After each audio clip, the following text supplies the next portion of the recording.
gula merah, mengangkat harkat warisan bangsa. Dari alam untuk negeri tercinta, kami jaga gula merah selamanya.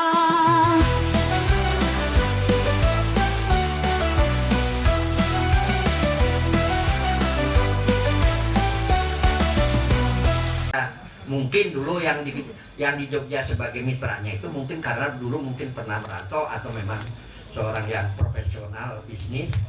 Ini real.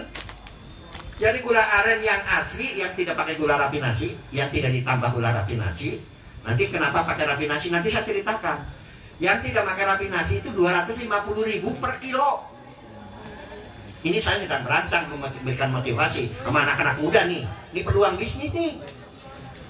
Untuk hidup sementara soko pelakan aren, tawarin proposal ke Pemda, nu ada pohon arennya Garut, Tasik, kota Tasik. Baru tuh ini teh, Pangandaran baru tuh ini teh.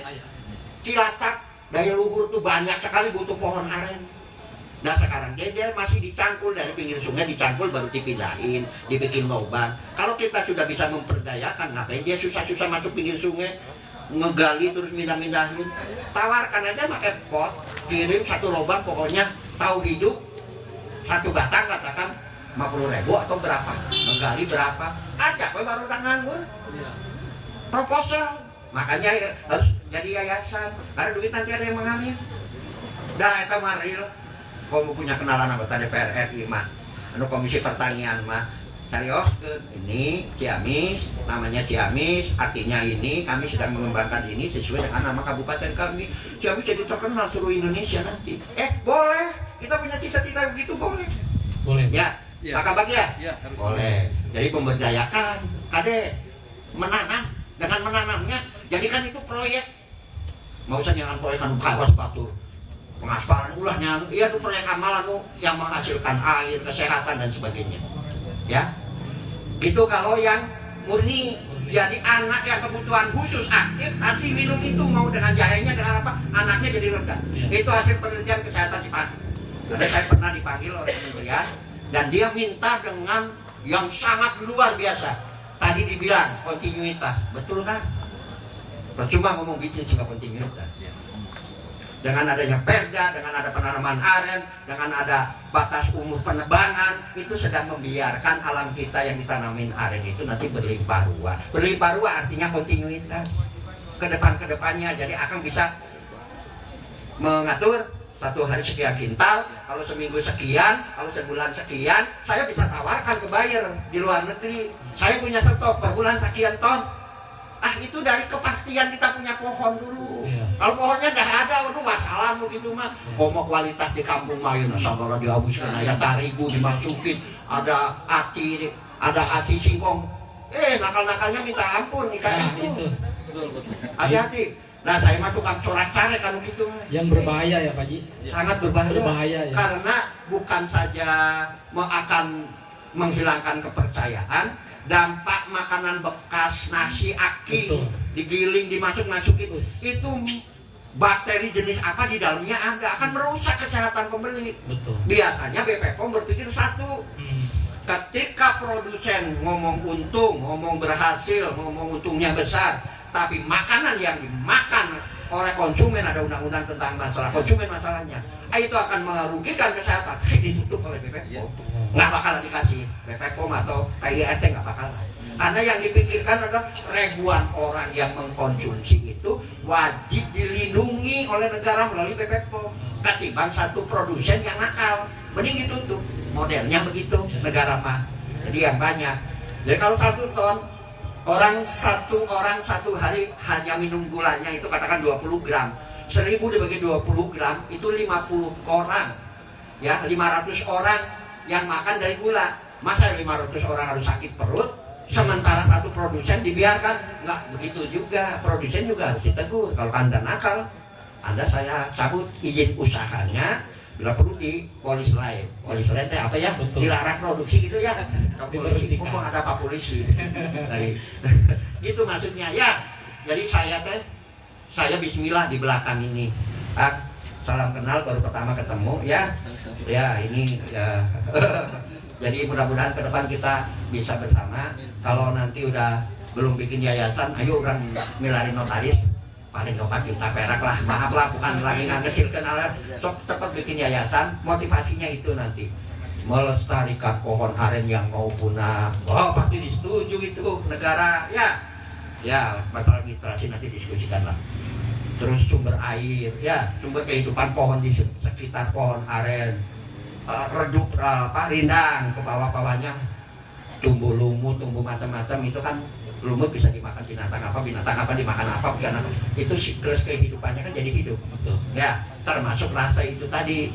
Itu kalau ada pohon aren kan pada hidup ya, beranak pinak ya. Nanti di perdanya diminta bahwa binatang ini adalah binatang yang dilestarikan atau yang dilindungi, kan begitu nanti, supaya nanti proses tumbuh kembangnya tetap lestari. Pak Kabat, itu bisnis tentang gula aren yang dicampur rafinasi ini permintaan pasar, bukan kehendak produsen. Bukan ya? Bukan. Kalau kita nginep di hotel suka ada sasetan, Iya. ada gula putih, ada gula aren, ada yang gula merah, Betul. brown sugar, kadang-kadang ada tulis brown sugar. Iya. Itu teh permintaan pasar, permintaan para pengusaha hotel. Kalau itu saja cepet jember, itu teh cepet. Kalau Iya. nggak pakai pengering apa namanya itu yang dipanasin, oven, itu expirednya pendek sekali yang gula murni.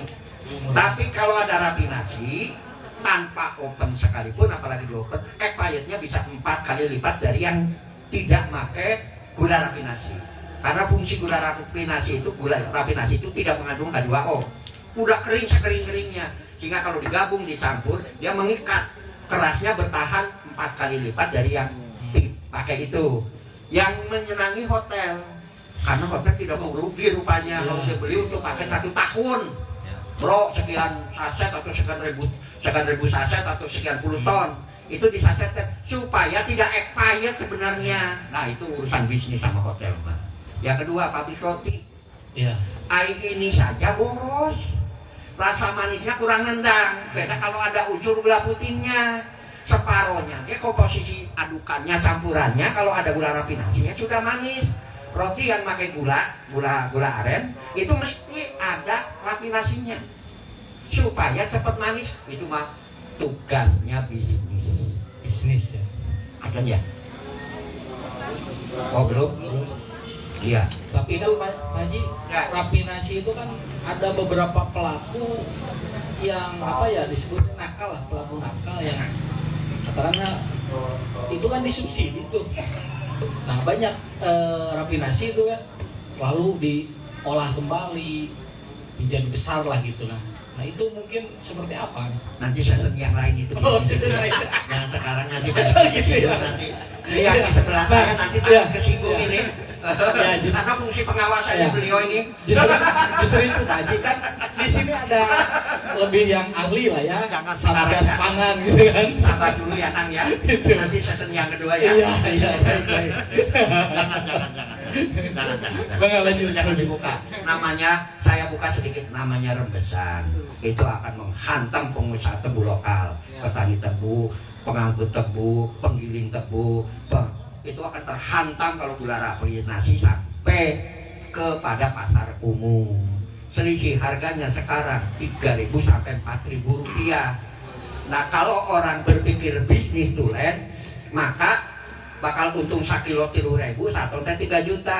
Sementara Siono sebulan bisa 2.000 ton umpamanya, hampir mendekati 1 miliar ya Bung karena sebulan. Tapi saya karena punya adab dan punya etika, orang yang patuh hukum, gula rafinasi tidak pernah saya lepas kalau bukan anggota koperasi.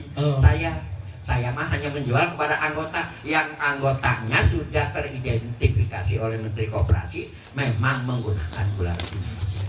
Kalau koritan koperasi saya insya Allah enggak. Tapi kalau IKM-nya nakal, kena itu mah oknum urusannya bapak ini yang berseragam coklat. Kalau saya mah insya Allah tidak mau, saya patuh kepada ketentuan undang-undang. Jangan ke sana-sana kan nanti banyak orang meniru, aduh 3.000 sakit, aduh 1 ton wes 3 juta, jangan dibuka. Ini sedikit saja ya, tapi jangan ke sana. Kembali kepada makna pertemuan hari ini, mudah-mudahan saya lebih senang karena AIKMA itu sendiri juga memotivasi kan. ada klaster gula aren, ada singkong, ada yang bisa jadi keripik, ada yang jadi gegetuk ya. Kalau ketan klaster saya ada yang jadi dodol Garut ya, ada yang jadi jenang ya kalau ditambah gula. Itu semua klaster kami. Apa yang hasil bumi diolah termasuk tuh pisang, ada sale ya, sale kipas, sale satuan, itu binaan kami semua. Selama ini berjalan dengan baik dan kami juga mengarahkan agar punya PIRT. Karena legalitas itu jadi penting, Bu. Karena PIRT maupun BPOM itu di bank laku, kan pengusaha kan butuh modal ya. Kalau sudah ada BPOM-nya teh pada nambut sabaraha tara ditawar teh.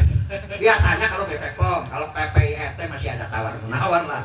Tapi kalau 200 ke bawah nggak ditawar itu.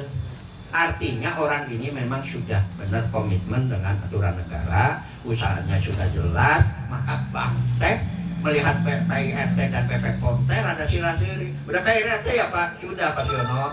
Oh iya, ya Pak Siono udah PIRT sudah. Ya sudah dikasih. Minta berapa? 200. Kenapa nggak 400 sekalian? Biasanya malah begitu. Udah Bang mah pengen yang ada yang lancar mah pengen ngasih banyak gitu. Karena ya bunganya juga nanti dapat banyak. Nah, terakhir penutup. Semangat ini jangan pertama dan terakhir Kang. Ya. Kalau semangat ini pertama dan terakhir, Siono mah nggak bakalan muncul lagi. Anak-anak saya enggak, sifat saya enggak begitu. Saya jadi pengurus Aingmat dari tahun 2005. Hari ini tahun 2024, sudah 19 tahun. Ya begini saja kan. Istiqomah. Bekar mantep. Kan insyaallah kahadean mah di dodol Garut. Ingat Kang dulu.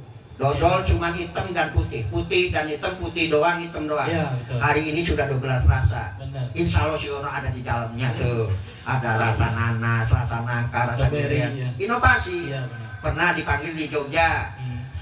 Usulan dari kementerian. Tapi ya, anu burung, sekarang ada yang kering, ada yang basah. Ya toh? Ada rasa keju, ya ada rasa nanas. Apa? Ya Siono ikut sedikit bisa. Jadi berbagi ilmu lah saya mah. Nah hari ini aren nih sedang ditangani. Karena di kampungnya Siono di Ciamis, muntah susah Siono heran. Akan kudu semangat, lebih semangat dari Siono. Iya tuh kemarin Kak Imah ngajak-ngajak saya narik-narik saya. Menepi lulus, terus tidak bersemangat kemudian datang Kak Imah mau ditepungan ke saya mah. Toga dia lah, ini dong lah acara sekali-sekali doang, capek wing. Saya minta maunya program. Ayo bikin yayasan. Banyak tuh uang masuk nanti, bukan untuk milik pribadi tapi untuk membesarkan Ciamis. Jualan benih ini, tawarkan ke semua kabupaten yang ada. Itu sudah satu bisnis. Yang kedua, tentukan wilayah klaster penanaman ini. Setiap sungai minta di perdanya, setiap aliran sungai sekian meter itu kan daerah aliran sungai dijadikan untuk nanam karena ini butuh air dan menyimpan air. Yang berikutnya, pohonnya jangan ditebang umur 5 tahun Pak Kabut. Wah itu mah hancur tuh, belum sempat berbuah udah ditebang, udah diambil acinya. Capek gawe orang mau manfaat nangan hiji wungkul bisnis. Nah dinu aci. Ya padahal nanti ada kolang kalingnya, ada acinya kalau udah tua ya, ada gulanya, ada air legennya juga itu nirahnya yang dikemas. Banyak turunannya. Jangan ditebang muda atau kalau ditebang muda ya. Terus yang kedua, setiap membeli pohon aren di wilayah desanya, suruh itu yang nebang memberikan benih baru. Kalau nggak mau benih baru, sok 150.000 yang nanam dari dia. Pradesa nanam, laporkan ke yayasan, tanamin lagi. Jadi berkesinambungan Pak. Jadi jangan tebang. Untung saha menangati sawah lingkungan rusak, nggak boleh begitu juga ya. Nah ini pemikiran-pemikiran sehat yang saya bisa tularkan dan semangat yang ada. Mungkin saya selalu bersama Akang nanti saya lebih tertarik karena mama saya dulu, saya belum lahir sudah bisnis gula, walaupun gula kelapa kalau mama saya mah. Arennya kemudian. Tapi ya hanya sebagai pedagang, bukan pelaku usaha yang bukan. Tapi semua dibimbing oleh bapak, alat. Dulu pakai bumbung yang pohon bambu dipotong itu dari tebu ke tebunya, dikantelin. Itu bapak saya sediain gratis. Alat cetaknya bulat-bulat, digratiskan supaya merancang dia mau. Karena dulu nunggu panen setahun sekali di lakbok mah. Tapi sementara kalau nyadak setiap hari dapat duit. satu pohon teh 4 on sampai 6 on, itu aja rata-rata setengah kilo. Kalau 10.000 setengah kilo 5.000. Kalau dia nyadapnya 20, 5.000 kali 20 100.000. Ada kepastian makan hari itu. Itu pola pikir almarhum bapak saya, sehingga orang dipaksa untuk dimodalin alatnya, wajannya, sosoletnya, kayunya, dimodalin sama bapak dulu. Sok total berapa? 2 juta. Sok ian 1 juta mah ikatan. Yang penting gula ente dijual ke abi, ke pangausna, pangaus batu sani, pangaus pasar. Sementing Anda punya gula, udah dimodalin alat semua, jualnya ke saya untuk memenuhi pangsa pasar saya, market share yang ada di Jakarta, Bandung, Semarang sampai Kalimantan, Sulawesi. Sarannya dulu begitu, bapak saya mendidik masyarakat. Tapi alhamdulillah jadi maju tuh di Lakbok.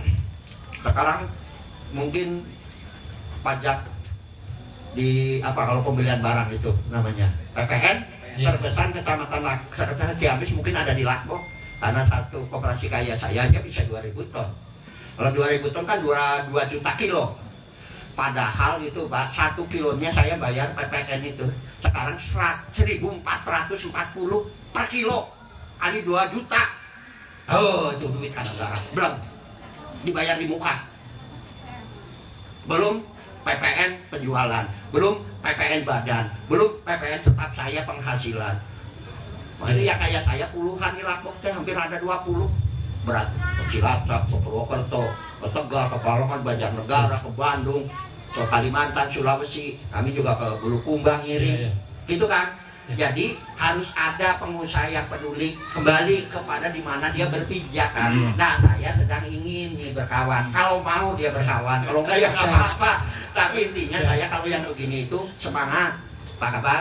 Semangat. Jadi jauh saya sebelum jadi dewan, saya adalah pedagang dulu. Saya adalah pedagang yang jadi dewan, bukan dewan yang jadi pedagang. Beda ya, beda sedikit tapi mananya jauh. Begitu barangkali dari saya. Siap. Jangan dipanjang-panjangin, takut salah. Ini sedang masa kampanye, nanti dikira saya kampanye. Demikian, yang benar datangnya dari Allah, salam milik saya. Mohon bukakan pintu maaf yang seluas-luasnya kalau saya